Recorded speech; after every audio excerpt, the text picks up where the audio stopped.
πάμε στο επόμενο ταλέντο. Έχω ένα ταλέντο σε μαγικό τρομερό. Ο Όναρ είναι εδώ, λέει, για να κάνει ένα μαγικό σήμερα. Πολύ ιδιαίτερο μου είπε. Καλώς ήρθες, Όναρ. Γεια σου, Ανίτα. Τι κάνεις, Όναρ? Καλά είσαι? Λοιπόν, είμαι μια χαρά. Βασικά τα μαγικά γίνονται μόνο μία φορά.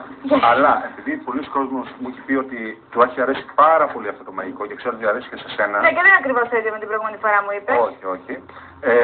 Θα το ξανακάνουμε.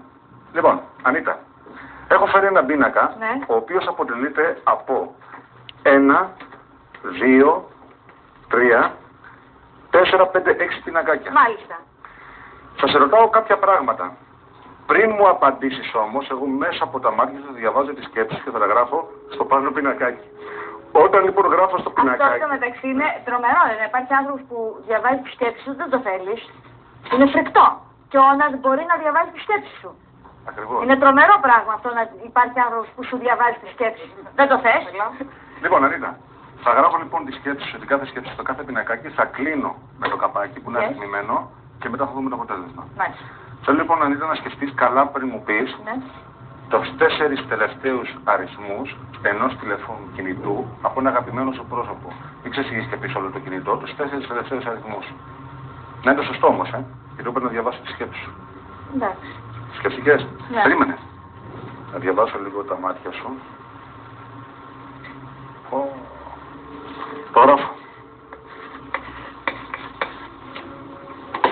Έγραψες εσύ αυτό που ήθελα εγώ? Εγώ τώρα έχω γράψει στο πάνω πινακάκι το τετραψήφιο αριθμό από το κινητό του αγαπημένου σου προσώπου. Στο τέλος θα το δεις. Γράψε. Πού θα το γράψεις? Εδώ. Στο κάτω πινακάκι. Αντίστοιχα με το δικό μου. Μπράβο. Ναι. Εντάξει, οκ. Αυτό είναι. Θέλω, Ανίτα... Εντάξει, δεν έπεσα έξω. Συγγνώμη, Σπαθηγέ μου. Δεν θες να μου πεις τώρα ότι εγώ σου έγραψα τους 4 τελευταίους αριθμούς του κινητού του Όμηρου Ευστρατιάδη. Και εσύ το πες. Και εσύ ήξερες ότι εγώ σκέφτηκα τον Όμηρο. Ακριβώς. Άμα αλλάξω εγώ τώρα θες να συνέχισεις? Άμα θέλεις να αλλάξεις, άλλαξε. Θες να αλλάξεις? Θα ξανασκεφτώ εγώ, θα ξαναδιαβάσω τη σκέψη σου. Να είσαι σίγουρη. Μπορώ να δω από πάνω να το έχεις βρει? Όχι, θα το δεις στο τέλος. Α. Πρέπει να έχεις λίγο υπομονή. Εντάξει. Να μείνουμε σε αυτό? Με τρυπάρεις λίγο γι' αυτό. Συνεχίζουμε το πρόγραμμα μας. Θέλω λοιπόν, Ανίτα, να μου πεις, σε παρακαλώ πάρα πολύ, μια ημερομηνία γέννησης, ημέρα, μήνα, χρονολογία, ενός αγαπημένου σου προσώπου. Όχι τη δικιά σου, και εκτεθούμε, γιατί δεν πρέπει να πούμε τη δικιά σου. Δεν έχω πρόβλημα. Εντάξει. Λοιπόν, άρα με ρωτήσεις, ναι. Σκέψου λοιπόν μια χρονολογία. Σκέψου την καλά. Ολοκληρωμένη. Μήνα, ημερομηνία, ημέρα. Περίμενα να σκεφτώ τώρα, γιατί δεν είμαι και καλή με τις ημερομηνίες. Να σκεφτώ ημερομηνία γέννησης αγαπημένου μου προσώπου. Ναι. Σκεφτικές? Ναι. Ναι, αυτό είναι. Κάτσε να το γράψω. Όχι.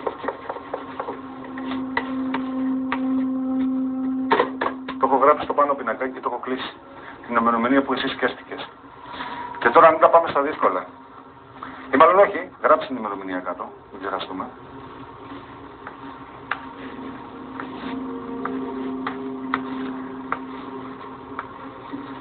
Έβαλα εγώ, αλλά... Όχι, αυτό έβαλα κι εγώ. Ένας φίλος. Αυτό έβαλα κι εγώ.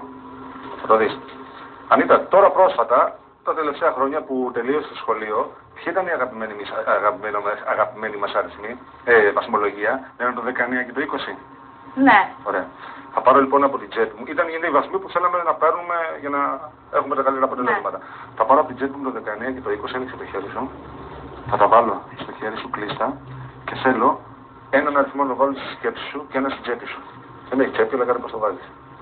Έναν θα το βάλεις στην τσέπη και έναν θα τον γράψω. Ένα στη σκέψη. Βάλω στην τσέπη έναν τώρα. Έβαλες? Ναι. Και ένα στη σκέψη. Το έβαλες. Θέλω να μου πεις ποιον αριθμό έβαλες, ποιον βαθμό έβαλες στη σκέψη σου. Το 20. Να κάνω μία πρόβλεψη προηγουμένως, γιατί βιάστηκα, αλλά δεν πειράζει. Θέλω λοιπόν να γράψεις το 20 που έβαλες στη σκέψη σου, γράψτε το εδώ κάτω. Να γράψω 20. Λοιπόν, Ανίτα, έχεις σκεφτεί το 1162. Το τελευταίο 4 του κινητού που μου είπες. Ακριβώς. μια ημερομηνία αγαπημένου του προσώπου και ο αριθμός ο βαθμός που επιθυμούσες να παίρνεις στο σχολείο. Μεγαλύτερο. Είσαι ματιασμένος να βάλω μάλλον, ναι.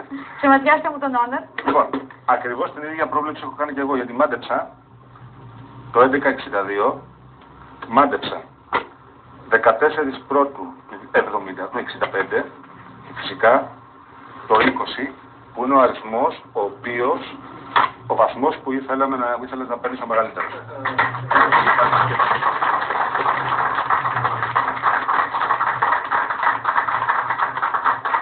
Ευχαριστώ πάρα πολύ. Όχι, Όνερ δεν ευχαριστείς και δεν φεύγεις, γιατί τώρα μόλις ξεκίνησε το πανηγύρι. Όνερ δεν φεύγεις, αν δεν μου πεις τι ακριβώς κάνει. Κατασμιστικά. Ναι. Κι εγώ.